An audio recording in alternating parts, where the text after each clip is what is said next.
जो आज तक मुसलमानों के लिए भारतीय जनता पार्टी की सरकार और माननीय नरेंद्र मोदी जी ने किया है, इस देश में किसी ने नहीं किया है। जहां पानी नहीं मिलेगा तो वहां पेप्सी पिएगा लोग, जहां पानी इतना मिलता है कि नहाने और बहाने का दोनों काम हम करते हैं। कि गरीब को पैसा रखने के लिए जो रखा था, चोरी होता था, वो पैसा बैंक में रखेगा। सिगरेट पिएगा वो महंगा करेगा, लेकिन जो एलईडी टीवी अपने बेटी को देवेगा, जो देखेगा, उसको सस्ता मिलेगा। और सुनिए बता रहे हैं,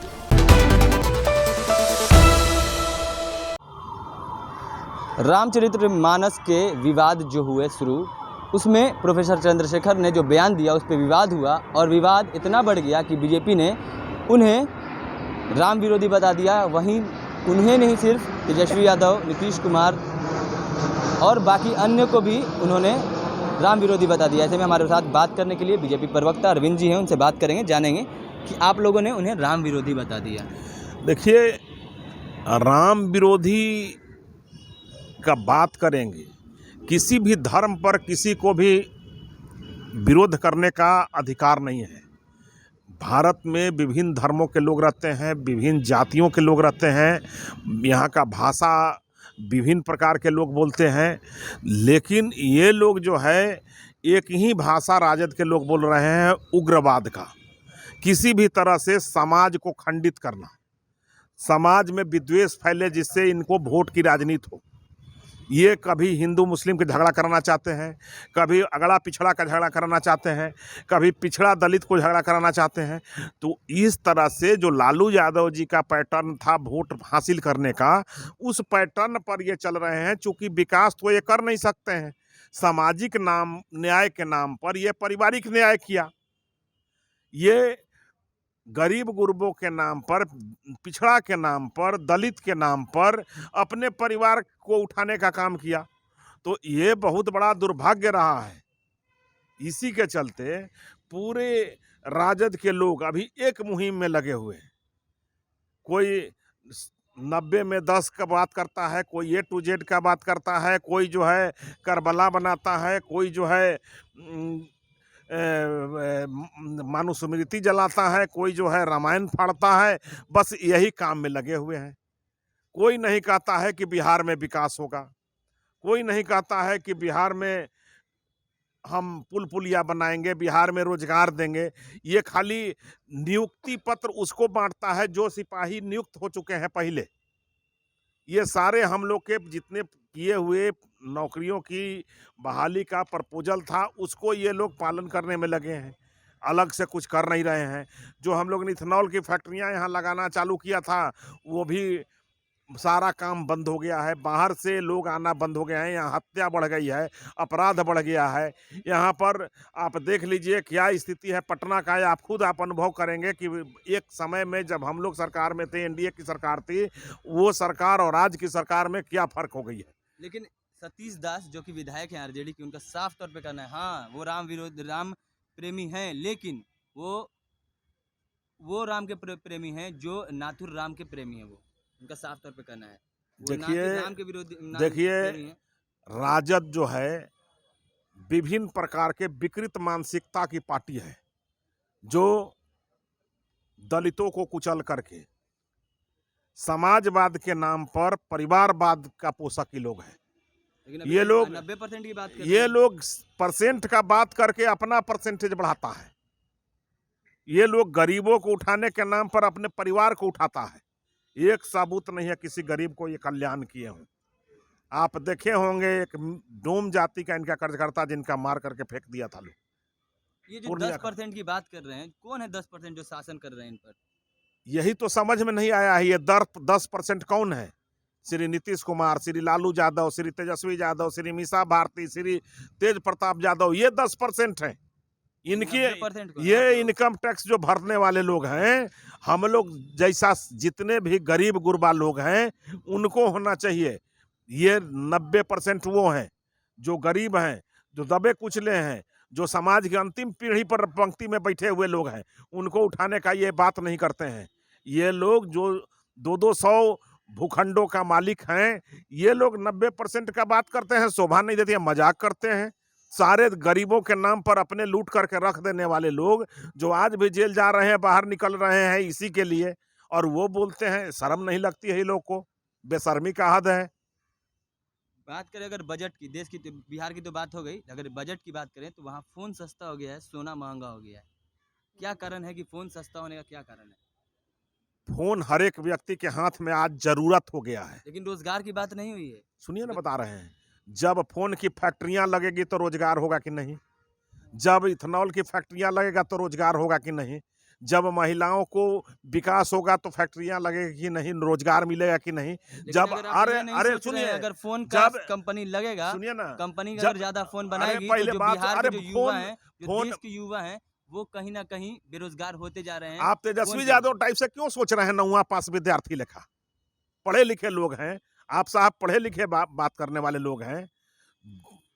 जब केंद्र सरकार विश्वकर्मा समाज, जो विश्वकर्मा समाज मतलब जो बढ़ई का काम करता है, जी। जो लोहार का काम करता है, वैसे समाज को, जो पिछड़ा समाज है, अति पिछड़ा समाज है, वो समाज जिसको आज तक किसी ने नहीं सोचा था, उस समाज को भी देने का काम उसमें किया गया। वो रोजगार करेंगे कि नहीं और करेंगे? जो सोना माँगे उस पे क्या बोलेंगे? अरे सोना महंगा, सोना कौन हीरा खरीदता है सस्ता हो जी? गया। अरे तेजस्वी यादव जी के पत्नी को दिक्कत होगा। हीरा सस्ता हो गया, अरे हीरा सस्ता भाई होने का क्या हीरा, कारण है? सुनिए ना, बता रहे हैं, तेजस्वी यादव जी के पत्नी सोना खरीदती थी। आपके घर में सोना खरीदाता है? वही तो बोल रहे सोना हैं। जिसके घर में है वो बेचेगा, जो गरीब के घर में जमा है शादी में बेचेगा, उसको सोना जो है पैसा ज्यादा मिलेगा। मतलब सोचने का गरीब विषय है। सोना बेचेगा, बेटी को सोना नहीं देगा? सोना उसी को बनवा के देगा, उसी को देगा। यहाँ रोजगार दिया जा रहा है। कहाँ, रोजगार की देखिए, तो बात बजट में है सुनिए, ही नहीं। महंगा क्या हुआ है? सिगरेट, जो सिगरेट पिएगा वो महंगा करेगा, लेकिन जो एलईडी टीवी अपने बेटी को देवेगा, जो देखेगा, उसको सस्ता मिलेगा। और सुनिए, बता रहे हैं, सोनवा अरे देगा कि सुनिए सुनिए ना, बता रहे हैं, सोनमा कतना देता है सोनमा। और आपको बता रहे हैं, मोबाइल हर हाथ में जरूरत है। आज रिक्शा वाला भी चलाता है तो मोबाइल पर चलता है, बात करता है। 4G के ज़माना में तो हर और लोग के पास आइए सिक्स गया है। फिफ्थ 5G चल रहा है, 4G भूल जाइए। और बताते हैं, और जो है किसानों को, जो बाजरा और मोटे अनाज, जो कोदो सावा ये सब जो था, वो सब के लिए भी सरकार ने प्रावधान किया है। किसानों के लिए भी, किसानों को अलग से बजट पेश किया गया है। और उतना ही नहीं, गरीबों के लिए, रोजगार के लिए, इस गरीबों के लिए पहले तो इनकम टैक्स का स्लैब इतना बढ़ा दिया गया है कि गरीब को पैसा रखने के लिए जो रखा जाता था, चोरी होता था, वो पैसा बैंक में रखेंगे।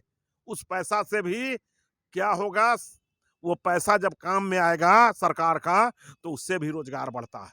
आप समझिए। मोदी जी बात करते हैं मुसलमानों की, लेकिन बजट में मुसलमानों, अल्पसंख्यकों की कोई बात नहीं है। क्यों आखिर? ये दिमाग में अल्पसंख्यक घुसा दिए हैं।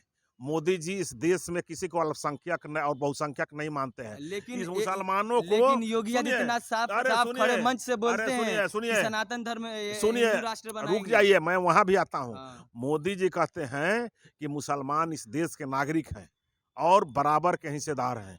और सुनिए, लेकिन हिंदू राष्ट्र जो योगी हाँ, आदित्यनाथ किसको बोलते हैं? जो किसको इस बोलते हैं? देश को तोड़ने का काम करते हैं। तो हिंदू चाहे, राष्ट्र बना देंगे। नहीं नहीं, हिंदू राष्ट्र नहीं, ये देश का हिंदू मतलब आप क्या समझते हैं? क्या आप भी हिंदू हो? हम कैसे हैं? हम तो आप मुस्लिम हैं। नहीं, हाँ, आप मुस्लिम हो जी। लेकिन हिंदू हो। कैसे यहाँ हिंदू? का सिस्टम जो है हम्म। वो हिंदू है। सिंधु नदी के किनारे जो भी था वो सब हिंदू हैं।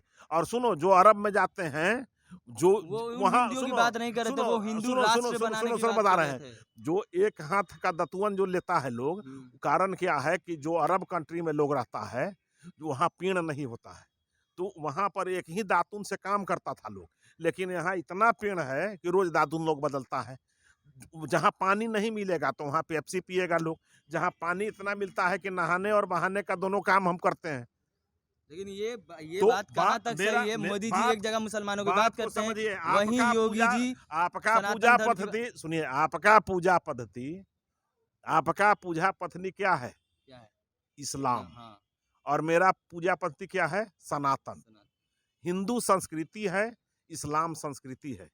संस्कृति और धर्म में, पंथ और धर्म का अंतर समझिए। धर्म क्या है? धर्म जिसे हम आप मानते नहीं, हैं। हाँ, धर्म क्या है? धर्म है कि कोई भूखा है उसको भोजन कराना, जी। माता पिता के सेवा करना, ये धर्म होता है। पंथ जो है वो पूजा पद्धति है। आप नमाज पढ़ते हैं, हम अगरबत्ती दिखाते हैं।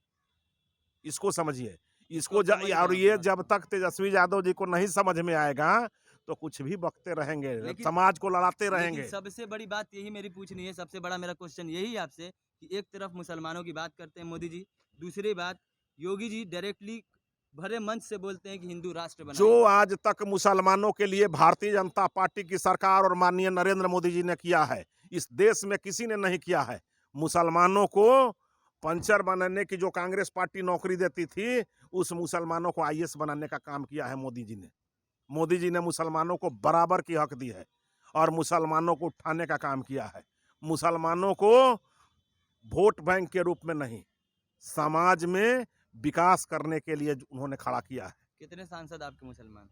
जितने को मुसलमान वोट देते हैं वो जीत के जाते हैं। और वोट नहीं, हमारे के यहाँ तो शाहनवाज हुसैन को मैंने मंत्री बनाया। एक शहनवाज हुसैन सुन के लीजिए, बारे में कुछ थोड़े बोला। एक शाहनवाज हुसैन को आप जितवा नहीं सके।